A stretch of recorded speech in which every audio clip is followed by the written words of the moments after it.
எல்லாருக்கும் வணக்கமுங்க. முந்தி விநாயகா, முருகா, சரஸ்வதி.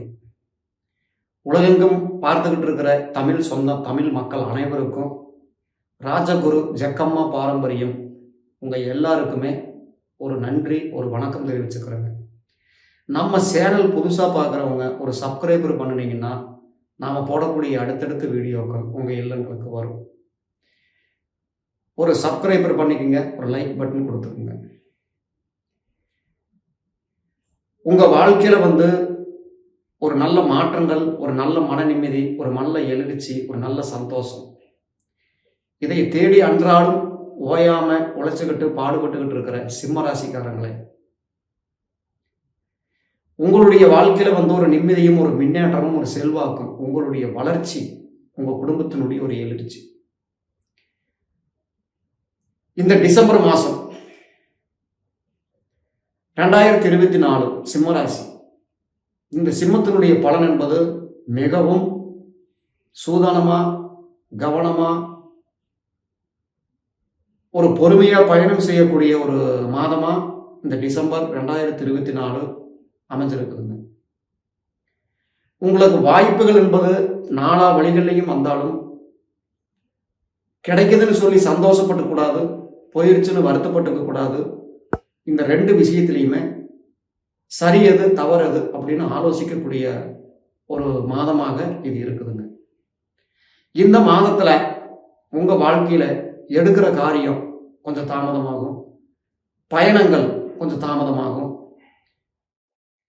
தன்னிடம் வேலை செய்துக்கிட்டு இருக்கிறவங்களுக்கும் சரி, நாம வேலைக்கு போற இடமா இருந்தாலும் சரி, முதலாளியாக இருந்தாலும் நாம் ஒரு தொழிலாளியாக இருந்தாலும், இப்ப நம்மளுக்கு ஆப்போசிட்டான ஒரு சில வாய்ப்புகள் நமக்கு வேலையில வரும்.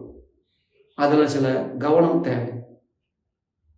இப்ப நம்ம கிட்ட ஒருத்தர் வேலை செய்துகிட்டு இருக்கிறாங்க அப்படின்னா அவங்களுக்கு உடல் ரீதியான சில தொந்தரவு, அவங்களுக்கு நம்ம வீண் செலவு, வீண் உபாதைகள் இதெல்லாம் நம்ம செய்யக்கூடிய மாதிரி வரும்.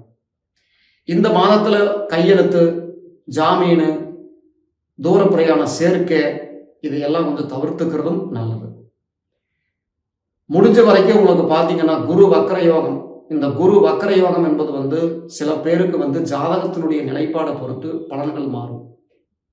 ஆனா பொதுவாகவே இந்த சிம்மராசியினுடைய இந்த டிசம்பர் மாதத்தினுடைய பலன் பகுதிக்கு பகுதி நன்மையும் பகுதிக்கு பகுதி தீமையும் உண்டு. இது முழுமையாவே நன்மையா இருக்கிறவங்களுக்கும் வாய்ப்பு உண்டு. ஏன்னா அவங்க ஜாதகத்துல நடக்கக்கூடிய திசாகாரங்களை பொறுத்தும் ஜாதக அமைப்பினுடைய தோரணையை பொறுத்தும் பலன்கள் மாறுபடலாம்.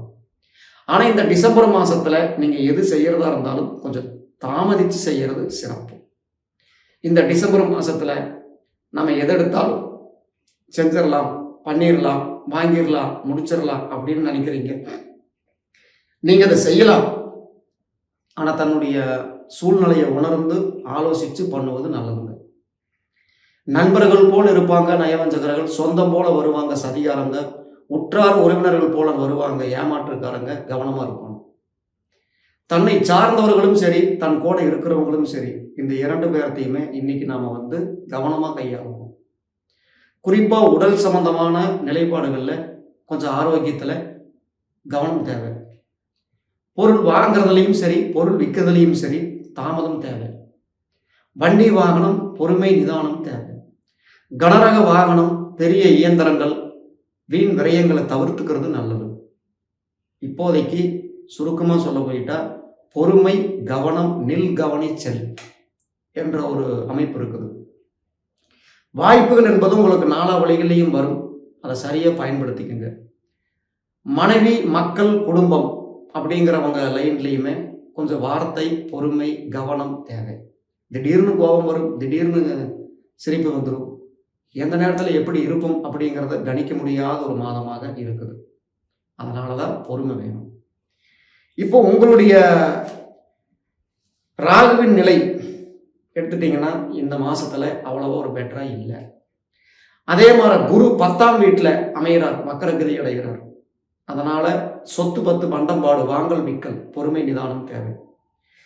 7ஆம் வீட்டுக்கு அதிபதியான சனி உங்களுக்கு பார்த்தீங்கன்னா ஒரு நல்ல ஒரு நீச்சபங்க ராஜயோகம்னு சொல்லக்கூடிய ஒரு கழிவான நிலை, அதனுடைய ஒரு காலகட்டம் என்பது இரும்பு இயந்திரம், வண்டி, வாகனம் இது சார்ந்த ஒரு லைனில், மோட்டார் சம்மந்தப்பட்ட லைனில் பொறுமை நிதானம் வேணும். முக்கியமாக பார்த்தீங்கன்னா 6ஆம் வீடு செவ்வாய் அதிபதியாகவும் 9ஆம் வீட்டின் அதிபதியாக உங்களுக்கு வருவதனால குறிப்பாக இந்த மாதம் கிரகங்களுடைய சூழ்ச்சி சுழல் என்பது பாதி பேர்த்துக்கு நன்மையும் பாதி பேர்த்துக்கு தீமையும் உண்டு. நேரங்காலம் அறிந்து செயல்படணும், நேரங்காலத்தை பார்த்து போய்க்கணும், இடம் பொருள் அறிந்து எந்த ஒரு காரியத்தையும் செய்யுங்க. உங்கள் வாழ்க்கையில் இந்த ஒரு காலகட்டத்தில் ஒரு நல்ல ஒரு அமைதி, நிம்மதி, செழிப்பு வேணும், நல்லா இருக்கணும். அதற்கான ஒரு வழிமுறை குலதெய்வ வழிபாடு கண்டிப்பாக செய்யும். மேற்கொண்டு உங்கள் ஜாதகத்தில் ஏதேனும் தெரிஞ்சுக்கணும், குறைகளை நிவர்த்தனை செய்யணும், வாழ்க்கையில் ஒரு முன்னேற்றத்துக்கு வரணும், தொழில் நிலைகளை வலுப்படுத்தணும், குடும்ப நிலைகளில் ஒரு நிம்மதி முன்னேற்றத்தை அடையணும்னா, நம்மளை சந்திக்கணும்னா நமக்கு ஃபோன் பண்ணுங்கள்.